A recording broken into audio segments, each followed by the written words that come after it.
ফাআউযু বিল্লাহি মিনাশ শাইতানির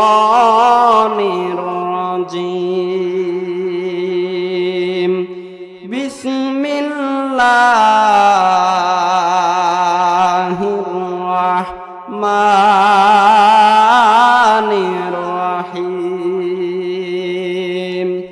ইয়া আইয়ুহাল্লাযীনা আমানু সাল্লু আলাইহি ওয়া সাল্লিমু তাসলিমা। সকলে দুরূদ ইব্রাহিম পড়ে আল্লাহুম্মা সাল্লি আলা মুহাম্মাদ ওয়া আলা আলি মুহাম্মাদ কামা সাল্লাইতা আলা ইব্রাহিম ওয়া আলা আলি ইব্রাহিম ইন্নাকা হামিদুম মাজিদ। আল্লাহুম্মা বারিক আলা মুহাম্মাদ ওয়া আলা আলি মুহাম্মাদ কামা বারাকতা আলা ইব্রাহিম ওয়া আলা আলি ইব্রাহিম ইন্নাকা হামিদুম মাজিদ। আলহামদুলিল্লাহ, সমস্ত প্রশংসা, যাবতীয় প্রশংসা মহান আল্লাহ রব্বুল আলামিনের জন্য, যে আল্লাহ পাক রব্বুল আলামিন আপনি আমাকে এই দিনী মাজলিসে আসার এবং বসার তৌফিক দান করেছেন। সে মহান আল্লাহ রব্বুল আলামিনের দরবারে আপনারা সকলে শুকরিয়া আদায় করে আলহামদুলিল্লাহ। লক্ষ কোটি দুরূদ বর্ষিত হোক জনাবে মুহাম্মদুর রাসূলুল্লাহ সাল্লাল্লাহু আলাইহি সাল্লামের উপর। সকলে বলি সাল্লাল্লাহু আলাইহি ওয়াসাল্লাম। আজকের আমার মৌলিক আলোচনা হচ্ছে, এক মহিলা এক আলেমের সাথে কোরআন দিয়ে কথা বলেছে। আজকে আপনাদের সামনে আল্লাহ যদি তৌফিক দান করেন, সে আলোচনা আমার বলার মতো, আপনাদের শোনার মতো আল্লাহ পাক রব্বুল আলামিন তৌফিক দান করুক। হযরতে আব্দুল্লাহ বিন মুবারক রাহমাতুল্লাহি আলাইহি, তিনি জবরদস্ত একজন মুহাদ্দিস ছিলেন। তার জামানায় হজ করতে এসেছেন। হজের কাজ সমাপন করে তিনি যখন বাড়িতে রওনা হয়েছেন, তিনি দেখতে পারতেছেন কোনো লোক নাই। কাবার চত্বরে একটি মহিলা চাদর মুড়ি দিয়ে শুয়ে আছেন। তিনি মনে করলেন বুঝিবা লোকটি মরা কি জিন্দা, সেটা বোঝার উপায় না পেয়ে কাছে গিয়ে সালাম দিলেন। বললেন আসসালামু আলাইকুম ওয়া রাহমাতুল্লাহ। সালামের জবাবটি ওয়ালাইকুম সালাম না হয়ে চাদরের ভিতর থেকে সালামের জবাব আসলেন সালামুন কাওলাম মির রাব্বির রহিম। পরম করুণাময় মহান আল্লাহ রাব্বুল আলামিনের পক্ষ থেকে তোমার উপরে শান্তি এবং রহমত অনুগতিত হোক। লোকটি বললেন, মা, সব মানুষ তো হজের কাজ সমাপন করে যাদের বাড়িতে পৌঁছে গেছে, তো আপনি একাকী নিয়ে জায়গায় বসে আছেন কেন? তিনি জবাবে কুরআনুল কারীমের আয়াত পাঠ করে বললেন, মাই উদরিলিল্লাহু ফামা আলাহু মিনহা। আল্লাহ পাক রব্বুল আলামিন যাকে পথ ভ্রষ্ট করে তাকে কেউ পথ দেখাতে পারে না। সুতরাং আমি হজ করতে আসছিলাম, সাথী সঙ্গে কারা কোনটা চলে গেছে জানি না, আমি পথ হারাই ফেলছি, খুব মুসিবতে পড়ছি। আহারে। তিনি জিজ্ঞাসা করলেন, মা, একাকিনে এই অবস্থায় কত সময় পরে আছেন? তিনি জবাবে কুরআনুল কারীমের আয়াত পাঠ করে বললেন সালায়ালিন সামিয়া। 3 রাত 3 দিন অতিবাহিত হয়ে গেল। আহারে, 3টা রাত আপনার এই জায়গায় পূর্ণ হয়ে গেল, তো আপনি খাইছেন কি? আপনার পানাহারের ব্যবস্থা কি? তিনি জবাবে কুরআনুল কারীমের আয়াত পাঠ করে বললেন আল্লাযী হুয়া ইউতঈমুনি ওয়া ইয়াসqীর। ওই আল্লাহ পাক রব্বুল আলামিন আমার পানাহারের ব্যবস্থা করেছেন, খাওয়া দাওয়ার ব্যবস্থা হয়েছে।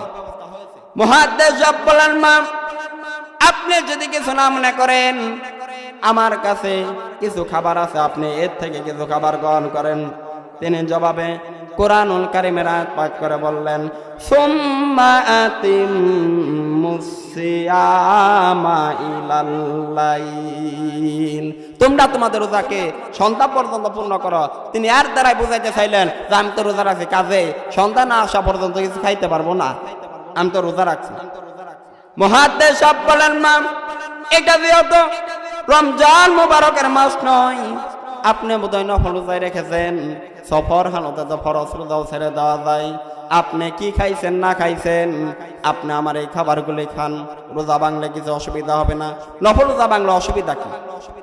তিনি জবাবে কুরআনুল কারীমের আয়াত পাঠ করে বললেন, ওয়া আন তাসুমু খায়রুল লাকুম ইন কুনতুম তা'লামুন।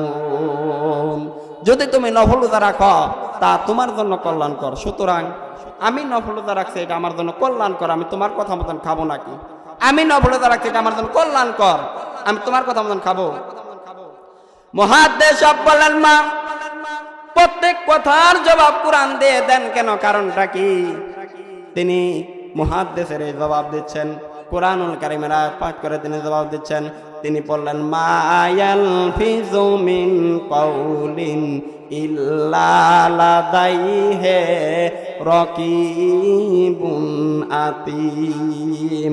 মানুষ এমন কোন কথা বলে না যে কথা ফেরেশতারা রেকর্ড করে না রাখে। সুতরাং আমি চিন্তা ভাবনা করছি কোরআন দিয়ে কথা বলার জন্য, এই কথাগুলো রেকর্ড হবে, প্রাপ্ত হবেই না, প্রত্যেক অক্ষরে অক্ষরে 10-10টি করে নেকি হয়ে যাবে। বলেন সুবহানাল্লাহ। আমার ভাইরাম, মুহাদ্দিস জবাব না পেরে তিনি একটু মনে মনে চিন্তা করলেন, এই ব্যক্তি হচ্ছে বুড়ি একটি মেয়ে লোক, সে কোরআন দিয়ে কথা বলে, বাহাদুরি দেখায়, আর আমি হচ্ছি মুহাদ্দিস মানুষ। তিনি বললেন, আচ্ছা বুড়িমা, এবার আটকাবার একটা বুদ্ধি। তিনি বলেন, আচ্ছা বুড়িমা বাড়ি কই?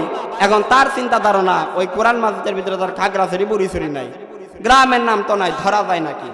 তিনাকে যখন বাড়ির কথা প্রশ্ন করা হলো, তিনি কুরআনুল কারীমের আয়াত পাঠ করে বাড়ির জবাব দিয়ে দিলেন।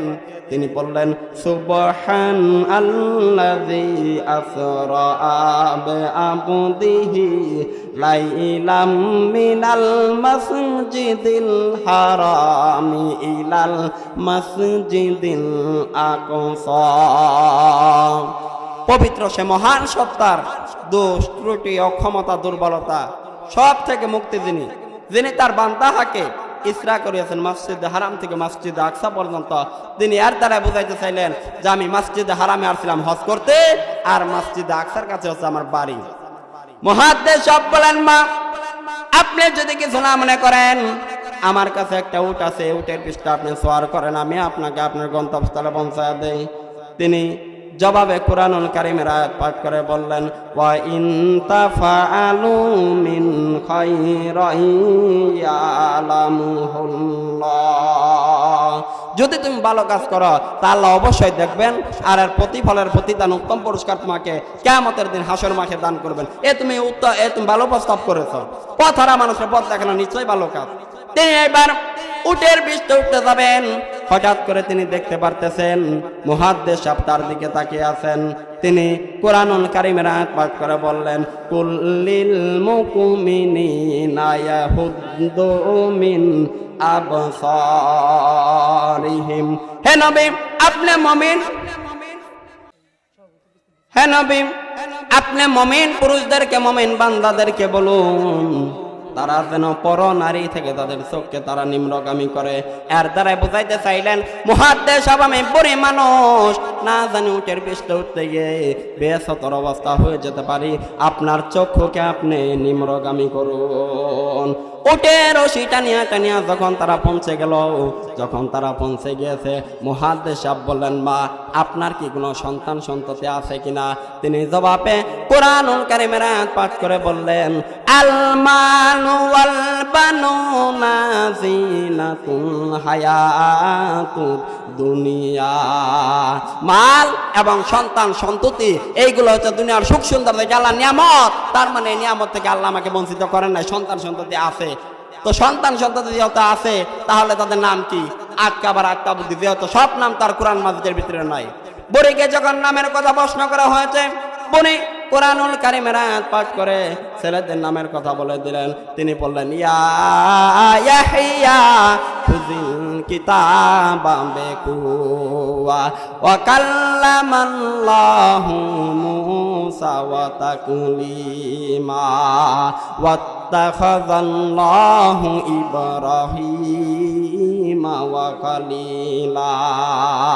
যথাক্রমে 3টি আয়াত পাঠ করে ছেলেদের নামের কথা বলে দিলেন, ইয়াহিয়া, ইব্রাহিম, মুসা আমার ছেলে।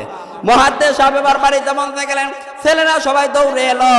মুহাদ্দিস আবার কথা বলার সুযোগ হলো না, চুপ করে দাঁড়ায় গেলেন। বুড়ি এইবার নিজের থেকে কিছু টাকা পয়সা বের করে ছেলেদের হাতে দিয়ে বলতেছেন, সাবাতু আহাদাকুম বিআরিকিকুম হাযিহি ইলাল মাদিনা।